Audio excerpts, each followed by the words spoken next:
Hallo und herzlich willkommen zu unserer täglichen Deutschstunde. Schön, dass ihr wieder dabei seid. Ja, hallo auch von mir. Es ist wirklich toll zu sehen, wie ihr dranbleibt. Wir haben ja bis Tag 60 das A2-Niveau komplett abgeschlossen. Genau, und jetzt sind wir schon mitten im B1-Niveau. Heute ist schon Tag 95, Teil 1. Richtig. Und für alle, die vielleicht neu dabei sind, das Konzept ist ganz einfach. Wir besprechen jeden Tag 15 wichtige Wörter für euren Alltag. Und damit ihr das Gelernte auch wirklich anwenden könnt, gibt es zur heutigen Mini-Story wieder ein separates Video mit Fragen. So könnt ihr euer Verständnis super testen. Absolut. Und da haben wir auch gleich einen Lerntipp für euch, der wirklich Gold wert ist, die Shadowing-Methode. Ah, ja, eine meiner Lieblingsmethoden. Ja, meine auch. Ihr hört uns einfach genau zu, drückt kurz auf Pause und sprecht dann die Sätze laut und deutlich nach. Das verbessert die Aussprache und, was ich finde, auch das Sprachgefühl ganz enorm. Man kommt einfach besser rein in die Sprache. Ganz genau. So, und heute haben wir ein Thema, das uns alle betrifft. Es geht um Gefühle und Konflikte. Ein sehr wichtiges Thema. Diese Wörter braucht man ja ständig, um über persönliche Dinge zu sprechen, um vielleicht Missverständnisse zu klären oder sich einfach besser auszudrücken. Definitiv. Und bleibt unbedingt bis zum Ende dran, denn dort wartet dann wieder unsere Mini-Story auf euch. Genau, dafür wenden wir dann alle neuen Wörter in einer kleinen, aber feinen Alltagsgeschichte. So, dann würde ich sagen, fangen wir mal an. Block 1, die Situation. Streit und Lösung. Okay, das erste Wort beschreibt ja schon direkt einen Konflikt. Und zwar? Die Auseinandersetzung. Ja, die Auseinandersetzung. Das ist mehr als nur eine normale Diskussion. Es ist oft lauter, emotionaler, eben ein richtiger Streit, also eine ernsthafte Diskussion. Im Englischen wäre das dann so etwas wie Dispute oder Argument, richtig? Genau. Argument trifft es sehr gut. Ein Beispielsatz wäre: Gestern hatten mein Bruder und ich eine lange Auseinandersetzung über Politik. Das kennt man. Oder, wenn man es vermeiden will, ich möchte keine Auseinandersetzung, lass uns das bitte ruhig klären. Ein sehr guter Satz. Und was in einer Auseinandersetzung oft vorkommt, ist unser nächstes Wort. Der Vorwurf. Ja, der Vorwurf, das ist, wenn man jemandem direkt sagt, dass er oder sie einen Fehler gemacht hat. Man kritisiert die Person also ganz direkt. Genau, man wirft der Person etwas vor. Die englische Übersetzung wäre Accusation oder auch Reproach.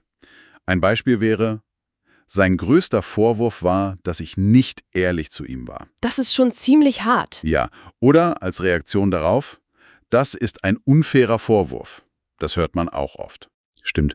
Aber gut, nach einem Streit oder einer Auseinandersetzung will man ja meistens eine Lösung finden. Und da kommen wir zum Ziel, dem Kompromiss. Der Kompromiss. Ein sehr, sehr wichtiges Wort. Das ist eine Lösung für ein Problem, bei der beide Seiten ein bisschen nachgeben. Also niemand bekommt 100%, was er will, aber am Ende sind beide irgendwie zufrieden. Im Englischen ja ganz einfach. Compromise. Genau. Zum Beispiel, in einer guten Beziehung muss man Kompromisse finden. Das ist, glaube ich, die Grundlage für vieles. Absolut. Oder ganz konkret, wir haben uns auf einen Kompromiss geeinigt. Perfekt. So, von der Lösungsfindung gehen wir jetzt mal zu den starken Gefühlen, die solche Konflikte oft auslösen. Und da fangen wir mit einem sehr starken und oft auch sehr negativen Gefühl an: die Eifersucht. Ja, die Eifersucht, das ist dieses schreckliche Gefühl der Angst, eine Person, die man sehr mag oder liebt, an jemand anderen zu verlieren. Also eine Verlustangst. Die Übersetzung im Englischen ist ja Jealousy. Richtig. Und man sagt oft, Eifersucht ist kein guter Berater in einer Freundschaft. Das stimmt. Oder ein Beispiel für sehr starkes Verhalten: Er kontrolliert sich ständig aus reiner Eifersucht. Das ist dann schon toxisch. Leider ja. Kommen wir zu einem gegenteiligen, einem positiven Gefühl. Und zwar das Mitleid. Das Mitleid, das ist, wenn man traurig ist, weil es einer anderen Person schlecht geht. Man fühlt also mit dieser Person. Genau. Im Englischen gibt es da zwei Wörter: Pity oder, schöner finde ich, Compassion. Ja, Compassion passt oft besser. Ein Satz wäre: Ich hatte wirklich Mitleid mit ihr, als sie ihren Job verloren hat. Manchmal will die Person das aber gar nicht. Dann sagt man vielleicht: Er braucht kein Mitleid, er braucht Hilfe. Das ist ein wichtiger Unterschied. Stimmt. Und was wir uns ja alle wünschen, der Idealzustand in Beziehungen, ist unser nächstes Wort, die Harmonie. Ja, die Harmonie, das ist einfach ein friedliches, ein schönes Zusammenleben ohne Streit. Alle verstehen sich gut. Ein Zustand der Eintracht. Auf Englisch auch ganz einfach, Harmony. Genau. Und ein sehr schöner Satz, wie ich finde. Für mich ist Harmonie in der Familie das Wichtigste. Oh ja. Oder nach einem klärenden Gespräch. Nach dem Gespräch herrschte endlich wieder Harmonie. Das ist doch ein schönes Gefühl. Wunderbar. Damit haben wir die Gefühle abgedeckt, kommen wir jetzt mal zu den Handlungen, also was man in einem Konflikt so tut, zu den Verben. Okay, und da fangen wir mit der besten Handlung an, nämlich wie man einen Streit beendet.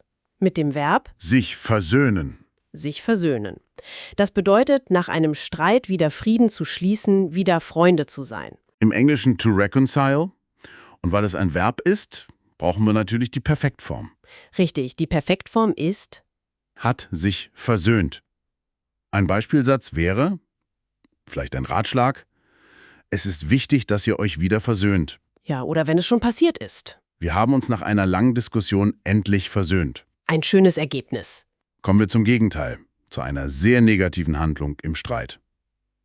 Das Verb beleidigen. Uff, ja, beleidigen. Das bedeutet, jemanden mit Worten absichtlich zu verletzen. Im Englischen to insult oder to offend und die Perfektform ist, Hat beleidigt. genau.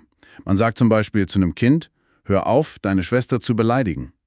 Oder aus der Ich-Perspektive, wenn es einen selbst betrifft, ich fühle mich durch deine Worte tief beleidigt. So, jetzt haben wir schon 8 Wörter geschafft. Zeit für eine ganz kleine Pause. Genau, wir wollen uns mal kurz direkt an euch wenden. Wenn euch unser tägliches Lernformat hilft, dann abonniert gern den Kanal und unterstützt uns mit einem Daumen nach oben. So bleibt ihr jeden Tag im Lernfluss. Vielen Dank dafür. So, und jetzt machen wir weiter. Mit einem Verb, das oft nach einer Beleidigung kommt. Und zwar Bereuen. ja, bereuen. Das ist, wenn man sich wünscht, man hätte etwas anders gemacht oder vielleicht gar nicht getan. Man hat ein schlechtes Gewissen. Genau, im Englischen sagt man to regret und die Perfektform lautet hat bereut. Zum Beispiel, ich bereue es, so unfreundlich gewesen zu sein. Ein sehr ehrlicher Satz. Oder auch, er hat seine Entscheidung schnell bereut. Das kann sich auf alles Mögliche beziehen. Stimmt. Und wenn man etwas nicht bereut, dann versucht man oft, sein Verhalten zu erklären. Das führt uns zum nächsten Verb, rechtfertigen. Rechtfertigen. Das bedeutet, man erklärt die Gründe, warum man etwas Bestimmtes getan oder gesagt hat. Man verteidigt sich quasi. Die englische Übersetzung ist to justify. Und die Perfektform, dies hat gerechtfertigt. Ein wichtiger Satz ist hier, finde ich, du musst dich nicht für deine Meinung rechtfertigen. Das ist ein Zeichen von Respekt. Absolut. Oder im Konflikt. Er hat versucht, sein Verhalten zu rechtfertigen. Ob das geklappt hat, ist eine andere Frage. Genau. Okay, wir haben jetzt Nomen und Verben gehabt. Kommen wir zum 4. Block, persönliche Zustände und Gefühle, also Adjektive. Und wir fangen direkt mit einem sehr, sehr negativen Gefühl an, verzweifelt. Verzweifelt. Das ist, wenn man einfach keine Hoffnung mehr hat und absolut nicht mehr weiß, was man tun soll. Ein Gefühl der Ausweglosigkeit. Sehr gut beschrieben. Im Englischen ist das desperate. Nach der Absage für den Job war sie völlig verzweifelt. Oder wenn man die Handlung beschreibt, er hat verzweifelt nach einer Lösung gesucht. Puh, zum Glück gibt es auch das Gegenteil. Wenn eine Sorge oder ein Problem weg ist, dann fühlt man sich, Erleichtert. ja, erleichtert. Ein tolles Gefühl. Man ist froh und entspannt, weil eine schlimme Situation oder eine Angst endlich vorbei ist. Auf Englisch relieved. Genau. Und ein klassischer Satz, den sicher viele von euch kennen: Ich war so erleichtert, als ich die Prüfung bestanden habe. Oh ja, das kenne ich. Oder man kann es auch sehen, sie atmete erleichtert auf. Perfekt. So, jetzt ein Zustand, der oft zu Streit führt. Wenn man ein bisschen aggressiv und genervt ist. Man ist gereizt. Gereizt. Ja, das ist, wenn man ungeduldig ist und sehr schnell wütend wird. Die Nerven liegen blank, sagt man auch. Im Englischen wäre das irritated oder auch edgy. Ein sehr typisches Beispiel, finde ich. Wenn ich müde bin, bin ich oft schnell gereizt. Geht mir genauso. Oder wenn man über eine andere Person spricht, Er hat heute sehr gereizt auf meine Frage reagiert. Hm.